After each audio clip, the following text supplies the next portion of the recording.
Right. So, guys, good day. Welcome to the Fix community. This is day 8 now, the Forex for beginners. Today, I'm going to be talking about key levels and point of interest, all the same, or area of interest. So, let me go to my drawing board. All right. So, I actually drew this. So now, what are key levels? What are point of interest or POI? Key levels and POI. These are areas in the market. This is what I jot down now. All right. These are areas in the market that traders look at for price to enter or fill for them to execute a trade or come out of a trade. All right.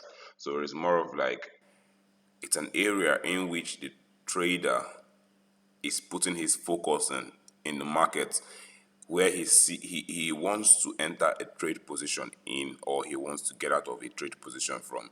All right, so there are many key levels, but I'll be talking about two major key levels, and I'll just give examples just for us to just get the knowledge and the awareness of what key levels are. You understand? This is where we enter trades from, and this is where we actually really go out of a trade from, or TP or SL from, stop loss or take profit. These are major levels. All right. So at my left side here, you can see the order block. All right. If the market is trending in a bullish market, for instance, that means if it's trending upward, we mark our order block as the last bearish candle before a bullish expansion. I'll give a chart example now, but I just want to do this chart, this drawing for reference. We use our last bearish candle, that's the last red candle before a green candle expansion to the upside.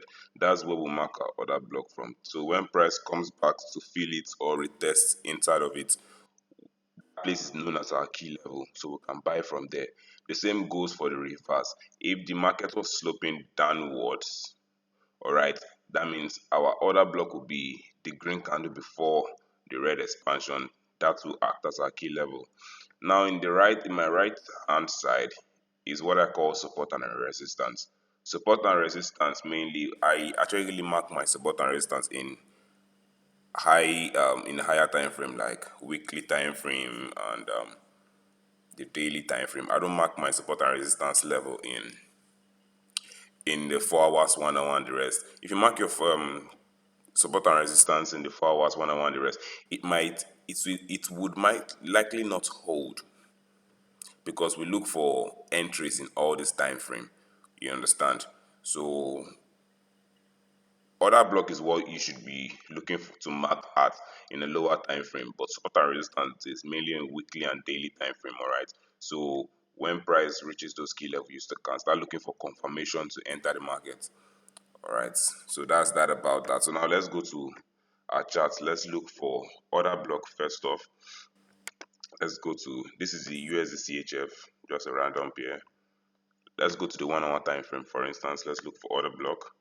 Right, we'll make sure the market is trending. All right, markets looks like, I don't like the way this asset is not giving me much opportunity for. Sorry, let me just bring in a new asset, Euro USD. Okay, seems slow. Oh, let me change the color of the chart.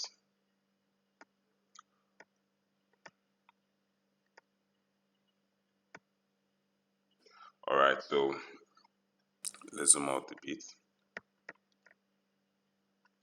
Okay, now so let's look for a trending market that is trending either upwards or downwards. So the example I want to give would be valid. All right. Okay, so this is a market that's sloping downwards, like sloping to the downside.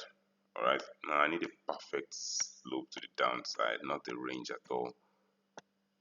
All right. Okay, I think this should be known as a downtrend. This is a downtrend, right? We have our lower highs, lower low, lower highs, lower low. You should look at the video on market structure if you don't know how to identify market structure. This is a downtrend, and this is the last green candle before this red expansion here. So we'll mark that as our key level. We bring out our two. I use my rectangle to mark those areas. So you extend it to the future. All right. You actually extend this guy to the future. So if price should rally back to this area now, we can sell from this area. When you sell, we're looking for price to go down, and when you buy, you're looking for price to go up. We're gonna sell at this level right here when price gets to this area. All right. So this also is another order block. All right. It was the last green candle before a bearish expansion. So it's a bearish expansion here, and see what happened. Price came back inside of it, so we'll have sold here, put our stop loss above the other block, and all this will have been our profits. All right, so that's basically how other block works. It's a key level in the market. All right, so let's say for instance let's look for an uptrend. Many examples here. This is a bearish trend. You can draw your order block here also. Let's give another example. This last bullish candle, sorry, before this bearish expansion. See what happened. Price came back inside of it, and all these pips will have been our own. Same goes here also. This was also a last green candle before this red expansion. Is the whole of the body of the candle you're marking.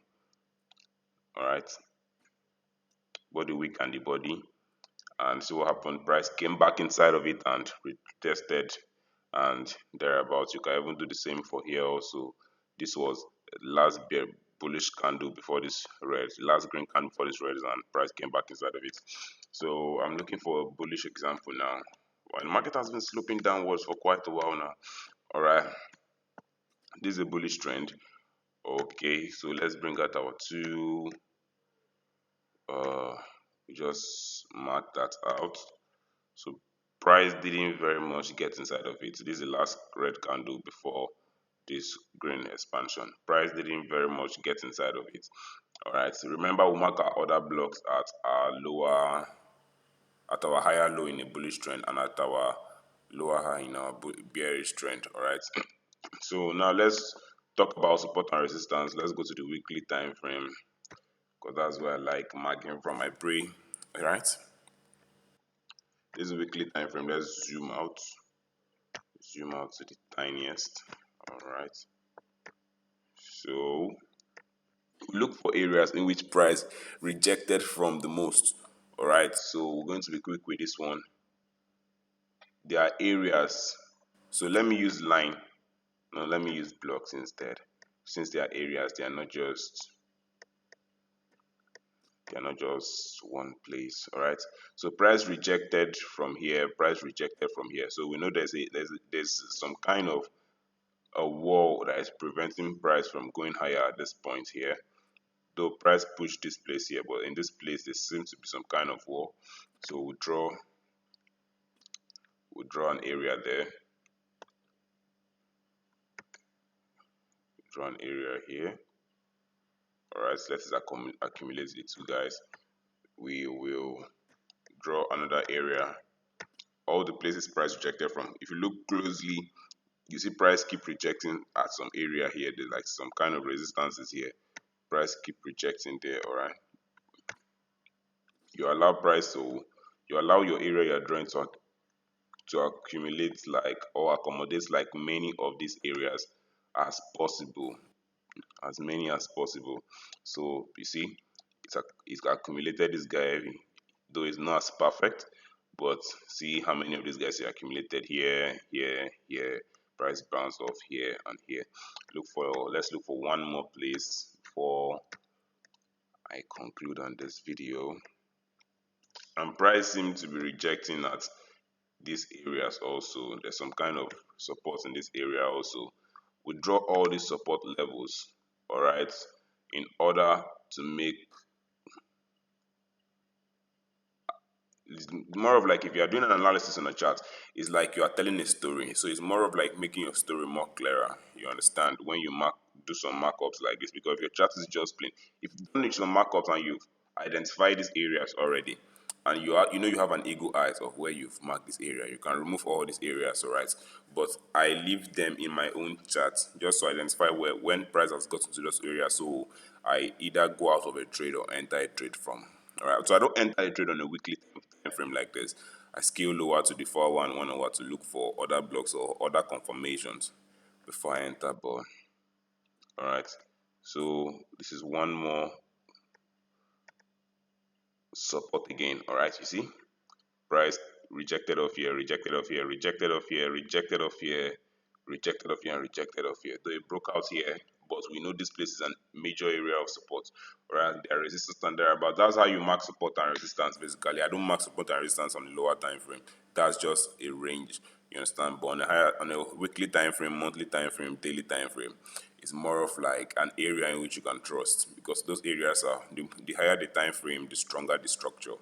You understand? So that's basically that about order blocks and key levels. All right. So do well to do your back testing before entering any trade. Cheers and God bless.